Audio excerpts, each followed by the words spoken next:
I posted a selfie video the other day after reading an article that kind of made my blood boil. It was all about the negative aspects of mammograms and how they can do more harm than good. And it talked about false positives and needless biopsies. And, I'm not diminishing those. But I was so excited when I started to read all of the comments below the video. All of you sharing opinions and your stories about how mammograms have saved so many of your lives. Because no matter which way you slice it, mammograms are the standard of practice right now. And I think every woman should absolutely go and get her mammogram every year from the time she turns 40 and onward. Even someone like me who has dense breast tissue wouldn't know that unless I had a mammogram. Other than doing our own self-exams, which are also so important, it is the first line of defense against breast cancer in terms of screening. I want to go over, though, a few of your comments and just share a couple of stories. Because first we have Laura Lee 123, and she writes, after a biopsy which proved negative and scared the life out of me, I was so put off by mammograms that I waited 4 years. When I finally went, they found breast cancer. Luckily, it was still small. It hadn't been brewing for the entire 4 years.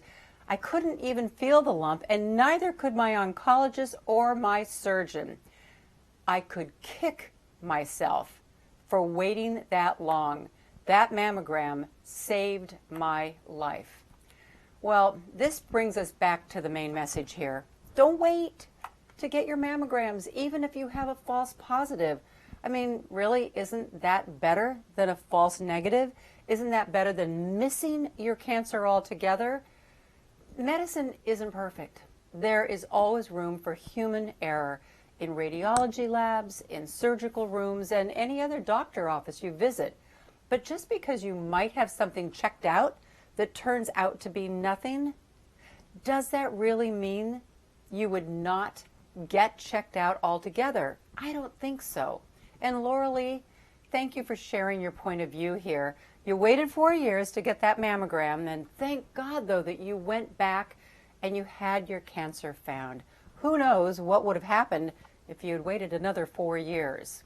All right, next I have another young woman, and her name is Jennifer. Jennifer 76.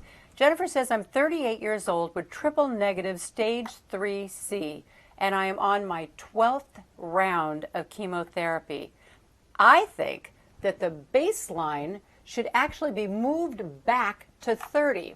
So let me explain here. Right now, for years, they have told women to get a baseline at 35 years old and then to actually start your mammograms, getting them at 40 and have them every year. Back when I started, that's what I was told.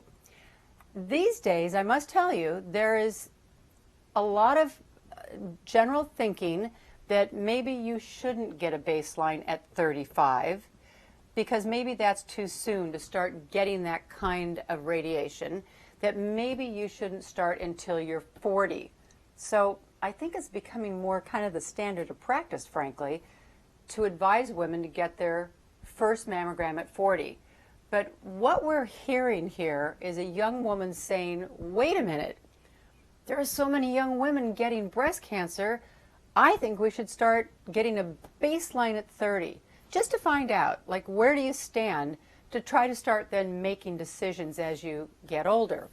And I have somebody else writing kind of on this subject. She's Gina 25. She says, I can't help but wonder, you're gonna love this, stick with me here. I can't help but wonder if this were a male cancer instead of a female cancer, if the story wouldn't be a little bit different. And I can't tell you, she says she agrees with Jennifer, and so do I. She says it should be recommended that mammograms start earlier, as we are seeing a surge in breast cancer in young women. She says, my breast cancer was found last year during her mammogram screening, and there was no lump to be felt at the time. She said, I used to wonder if going for this test every year might be a little overkill, but not anymore.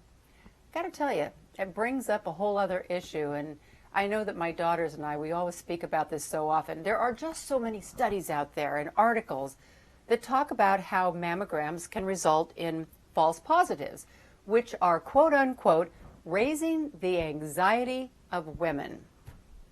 I don't know. I'm sorry. I can't help feel just offended by this. If this were a test for men that could help catch, let's say, their prostate cancer and save their life, but it might also bring about some false positives, which would have to ask the question, would we really be having this conversation about anxiety? Would we be all concerned about raising the anxiety level of men? I don't know. I don't think so. I don't think that there would be any hesitation to make sure that that test was in place. And I'll bet you it would get passed right through the Senate, too. You know, it even relates back to the Breast Density Reporting Act, which I've been pushing on Capitol Hill. I've been knocking on senators' doors trying to get them to sign this thing. The bill simply states that radiology labs must include breast density reporting in their mammography report to the patient. Now, there are critics who say that this is going to raise the anxiety level of women and that women will be confused by the information. Not if you write the letter correctly.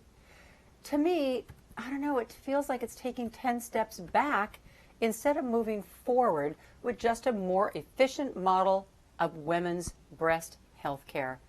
You know, I think we've got to stand up for what we all know and believe in and not let critics who are seemingly putting women down in some of these publications win the fight and change the baseline mammograms from 40 to 50. I think that's just crazy. I hear from way too many women every day here whose lives have been saved by mammograms and by breast density reporting information. I know that that information saved my life. So I just ask that you keep sharing your comments here on Alive to help inform other women of their options and the information that they need to know, because together we will inform and empower each other and we'll make sure not to raise each other's anxieties, okay?